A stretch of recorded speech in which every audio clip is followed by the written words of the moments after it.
Mistress Lys, Commander Aldin, it gives me great pleasure to formally welcome the city-state of Alamigo to the Eorzean Alliance. The pleasure is ours, Your Grace. I know I speak for all Alamegans when I say that we are glad of this chance to stand with our comrades of the Alliance.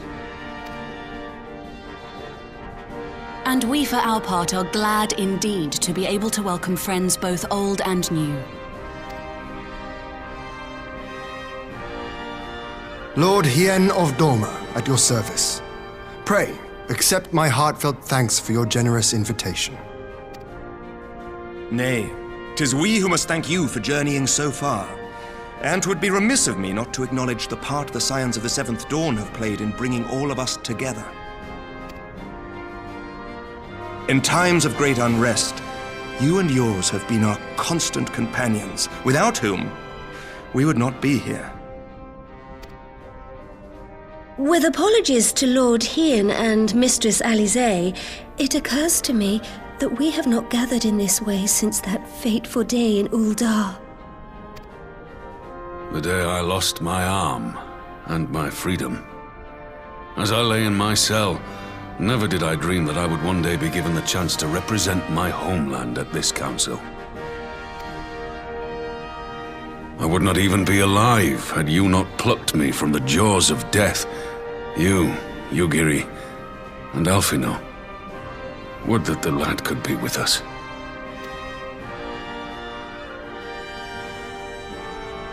I too owe my presence here to Alphino, in so many ways. Until such time as he returns, I mean to carry on his good work as best I can.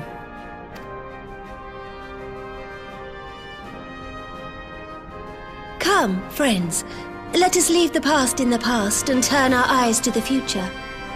My Lord Hien, pray, tell us how things stand in the east.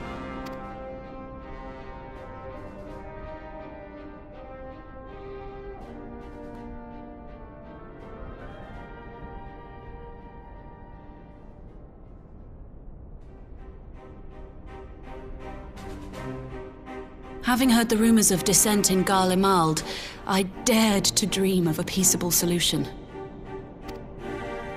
The Empire will not so easily change its ways. If the Garleans have a mind to take back Doma and Alamigo, we'll be hard-pressed to stop them, even with the might of 6 nations. But while we lack the strength to fight the tide, a course may yet present itself, if we read the winds aright. The winds suggest but one course to me. One which leads from the sea unto the river and thence to the source of all our woes. The Ascians. Indeed. All here have felt their blighted touch. It was the bringers of chaos who nurtured the Archbishop's tyrannical ambitions. They who bestowed upon him the secrets of summoning, as they have so many others before and since. And while they remain, we shall know no peace. Our objective is clear. The question is how to achieve it. That our enemy parades about in Xenos' skin poses problems in itself, but ere we get to them, how are we to infiltrate the Empire and get close enough to strike?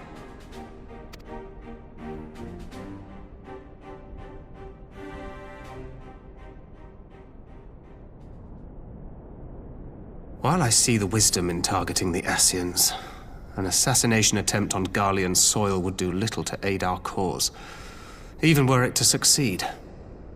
It's time we used our enemy's preferred tactic: subterfuge. You have an idea? Speak your mind, Master Thancred. None here know the enemy better than the Scions, and you mayhap best of all. Whatever it is you propose, we will give it fair hearing. On that you have my word. Very well, Admiral. My proposal is thus. We dispatch the shinobi to Imperial territory. There, they sow the rumor that the Crown Prince perished in the battle for Alamigo. and that the man parading around is in fact a corpse inhabited by a servant of darkness.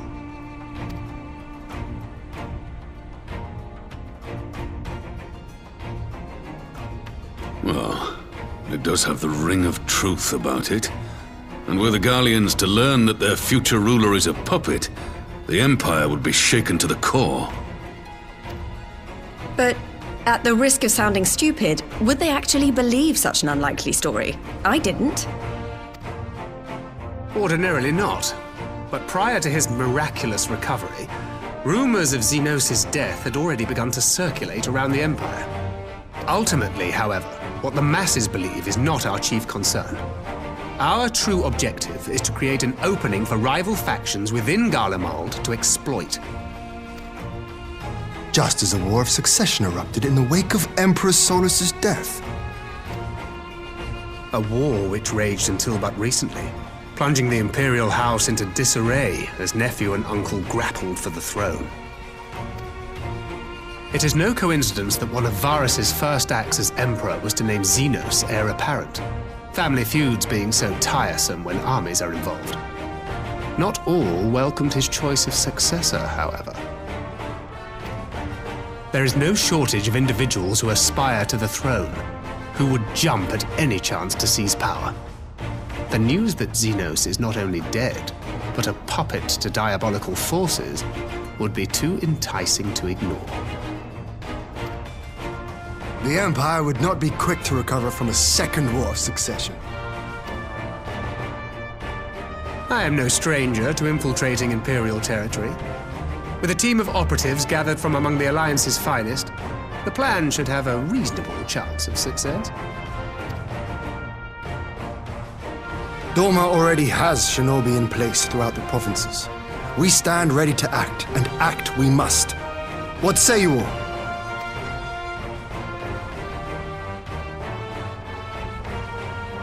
I'm for Master Thancred's proposal. We shine a light upon the Ascian and test the Empire's unity. 'Twas his plot that scuttled Doma's negotiations, was it not? Why then, if we can eliminate him, there may yet be a chance for peace. Let us wage this war of subterfuge, that we may one day lay down our arms. Gods know we never will while the Ascians remain.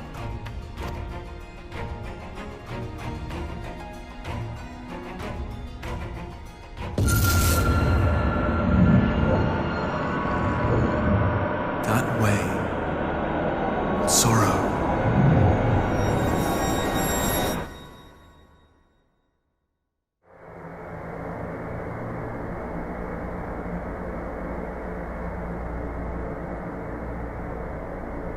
History must be changed.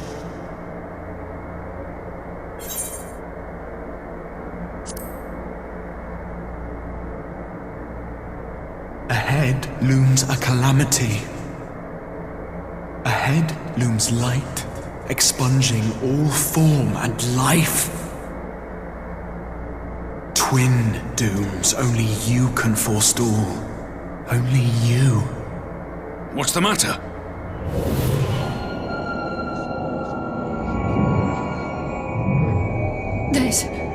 There's a voice! Spies in our midst? Nay, I sense no such presence. Let expanse contract, eon become instant.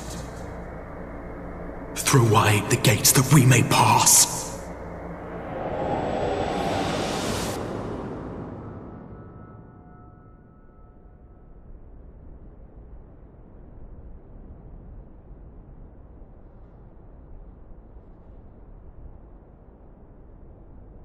Is it over? Master Thancred!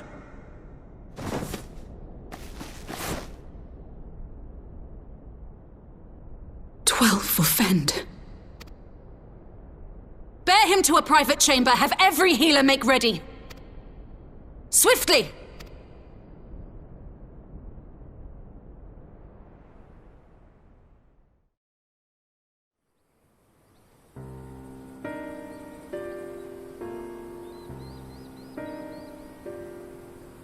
Master Thancred remains in slumber. Though his vital signs appear stable, he's unresponsive. What could have done this? And why just him and not the others?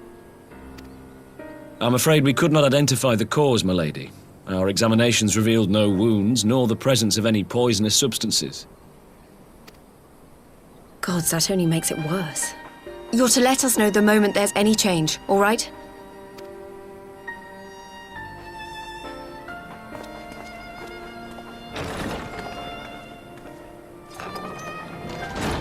Thank you for coming. Knowing Thancred, he would apologize for being otherwise engaged at so crucial a juncture. In gifting us a course of action, Thancred sowed the seed of all that is to follow. We have but to nurture it as best we can. To him, I would say, rest easy, that he may wake to enjoy the fruits of our labors. Now, the matter of the mysterious voice must not be forgotten. Will you tell me exactly what happened? Alize and I heard a voice in the moments before Thancred collapsed. It was accompanied by a severe headache, as if something were clutching at our minds. Did you experience the same thing?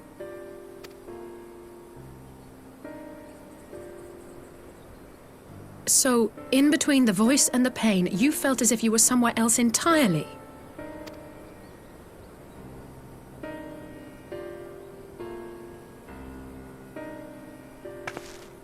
Your testimony confirms my suspicion. That which you experienced was, I believe, your soul being plucked from your flesh. Called. Called? I myself examined Thancred. Reach out as I may, I could not sense in him the spark of life that is his soul.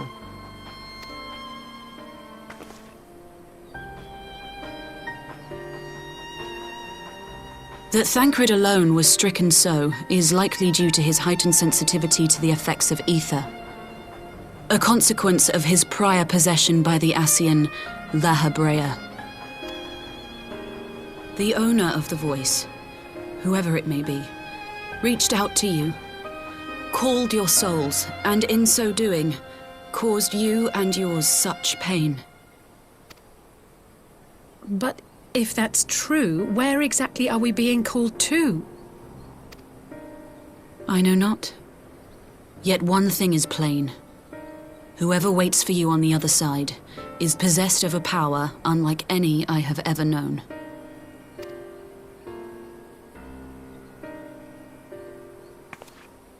Forgive us, Lys, but may we leave Thancred in your care for a time? As if you had to ask. I may not be a scion anymore, but I'm no less a friend. Don't worry. I'll see to it that Thancred's well looked after. Just focus on solving this mystery, all right? Thank you, Lys.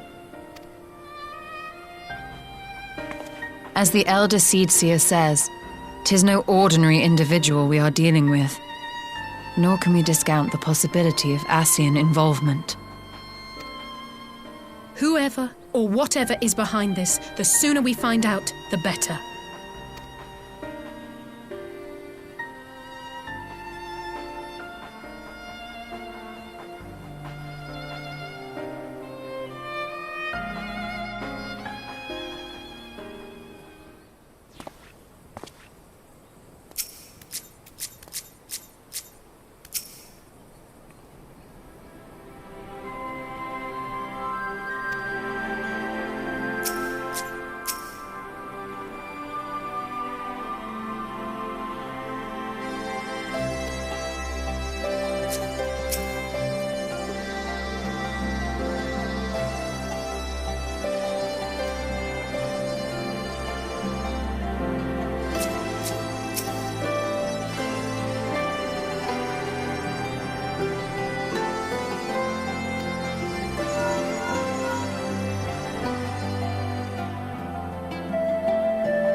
Urianger!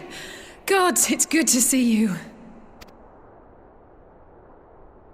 Would that our meeting were under happier circumstances.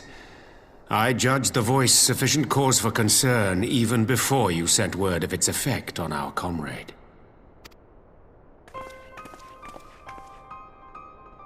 You heard it too, then? Aye. And all but certainly at the selfsame instant. Alas, pained as I was, I could make little sense of what few words did then reach mine ears.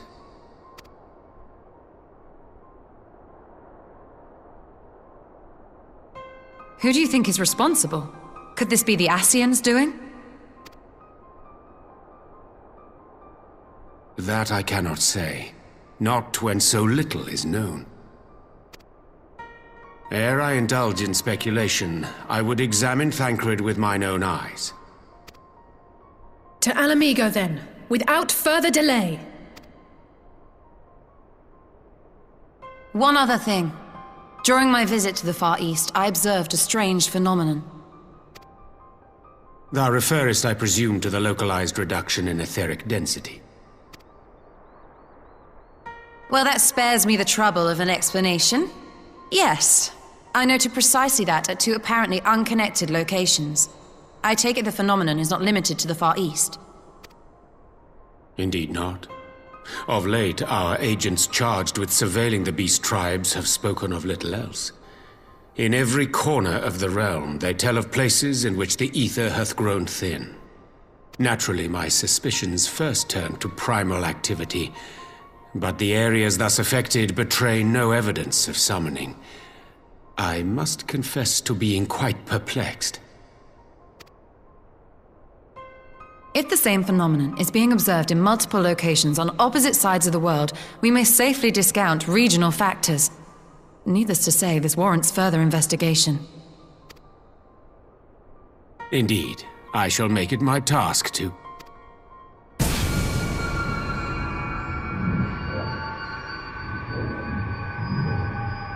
The voice. It calleth to me once more.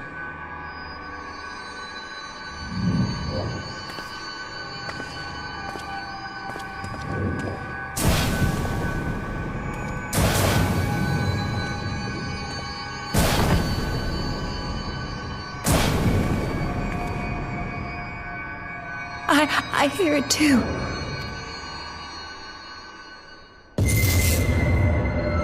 Only you. Only you. No! Ishtola! Urianger! Throw wide the gates.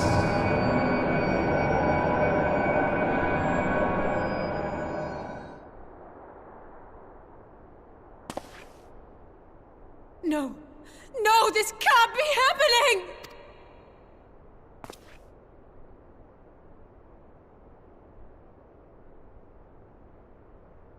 Y'shtola! Urianger! Open your eyes! Open your eyes, I beg you! Say something! Anything! Not again. Please, not again.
Here he is, my lady.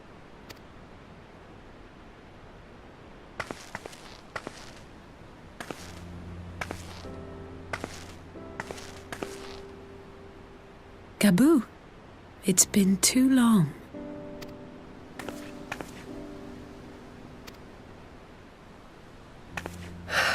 I'm afraid there's been no change. If he can see or hear us, he has given no sign. I see.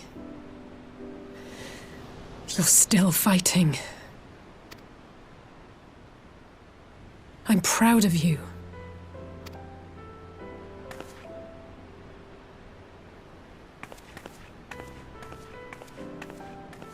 We promised that we would come and visit you together, didn't we? Alphino and I. I'm sorry that we haven't managed that yet. You know, with the three of us like this, does it not remind you of that night? Of the stars beyond count twinkling in the heavens? I was feeling pretty low back then. Powerless. But I knew that my brother was close by if I needed him, and that the others would be waiting for me back at the Rising Stones. Not like now.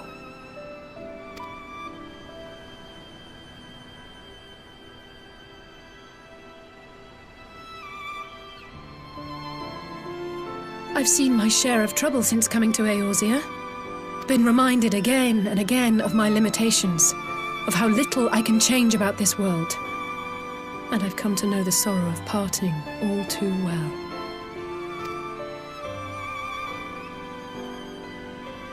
But to have the people I hold dear struck down before my eyes, and be powerless to help them, that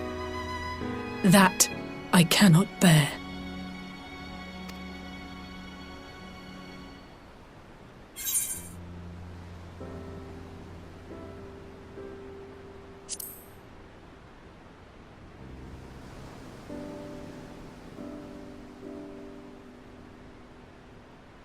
And for that I am grateful. I don't know what I would do without you.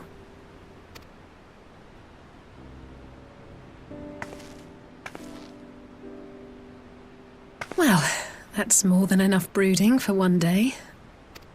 Come on. We have friends to save.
The Populares no longer present an obstacle.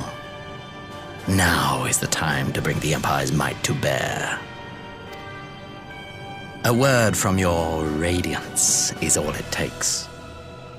But one word, and the Imperial army will fall upon Alamigo as a pack of bloodthirsty wolves and tear that feeble nation apart.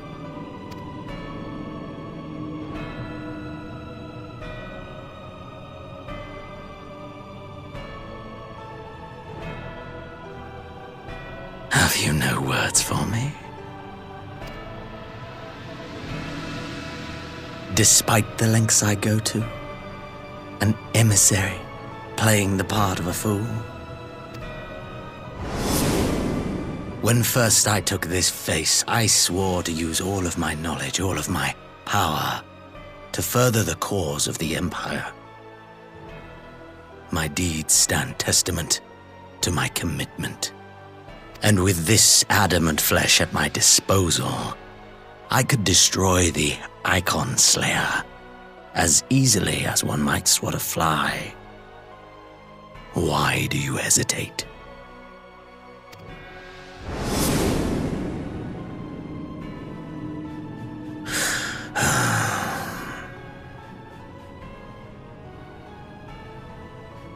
Our enemy is resourceful.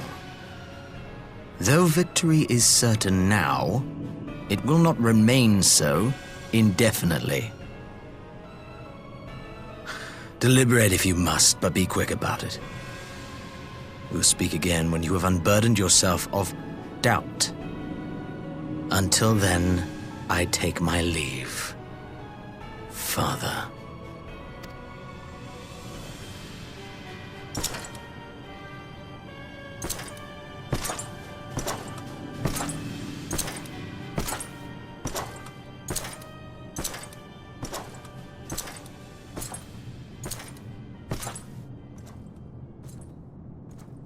I should be the one to sigh.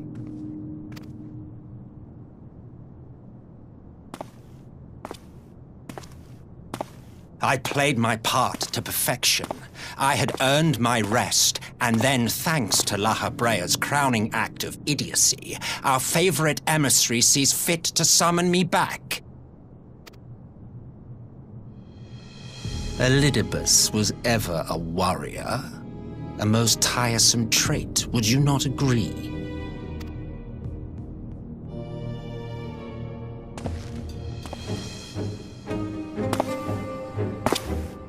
What? Have you no words for me either? No matter. I've long grown weary of this mummery. Now, my dearest grandson, let me remind you of your place in the simplest of terms.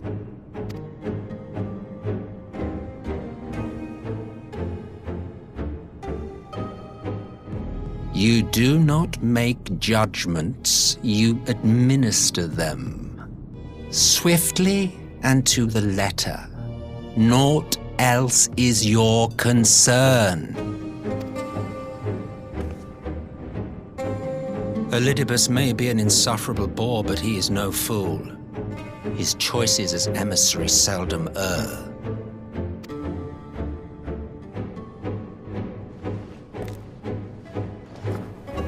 If aught threatens the balance twixt light and dark, it falls to you to remove it. Be it by your own hands or by your armies, you have ample means at your disposal.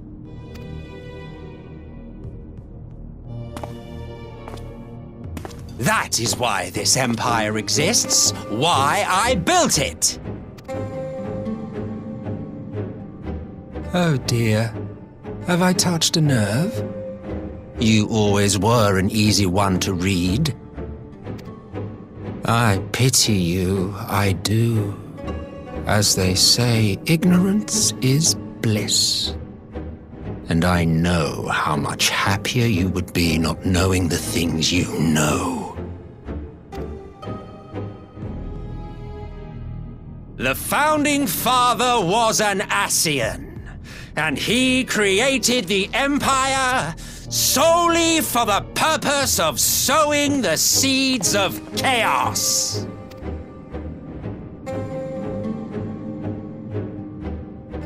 Don't take it personally. I merely do my duty. To bring about a calamity requires no small amount of power. And there is no surer way to obtain such power than by collecting powerful pawns. To that end, I have labored long and hard, and I must say I am quite pleased with my handiwork, paltry though it seems in comparison to Alag.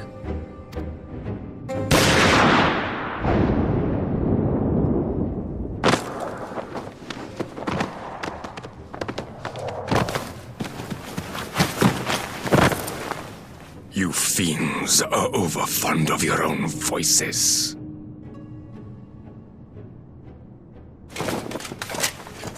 Mark me, Ascian. Man is the master of his own destiny.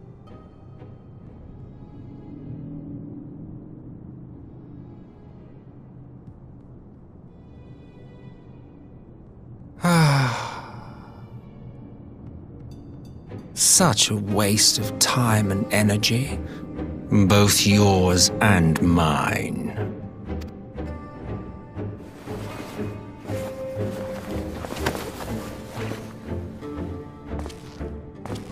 Lest you forget you are Emperor now.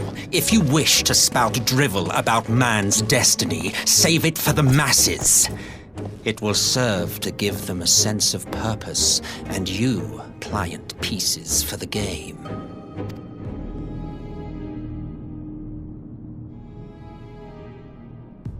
Oh, do stop sulking, boy. You, of all people, should understand. Ours is a struggle to restore both mankind and the world to their rightful state. Viewed thus, our goals are one and the same.